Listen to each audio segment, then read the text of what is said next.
Donald Trump déclenche les hostilités contre Theresa May avant même de la rencontrer. Oui, interview au tabloïd The Sun, le président américain dit tout le mal qu'il pense du projet de la dirigeante britannique qui veut instaurer une relation commerciale avec les Européens après le Brexit. Tous deux vont se rencontrer dans la journée et parallèlement 50 000 manifestants protesteront contre la venue de Donald Trump, mais tout sera fait pour qu'ils ne s'en rendent pas trop compte. Anaïs Cordoba est à Londres pour Europe 1. De Chequers avec Theresa May à Windsor avec la reine, tout a été organisé aujourd'hui pour que Donald Trump ne voie rien des grandes manifestations londoniennes.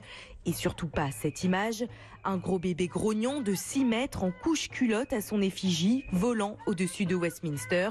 Pauline, outrée par la politique migratoire de Trump, est venue spécialement depuis le sud-est du pays. C'est une idée géniale.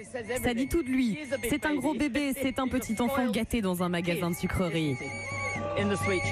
Il a besoin d'être ridiculisé, renchérit Linda, londonienne à la retraite, qui ne veut plus entendre parler de relations spéciales avec les États-Unis. Il est raciste, il est sexiste, il met des enfants en cage, il veut faire la guerre, il va sûrement déclencher une guerre nucléaire.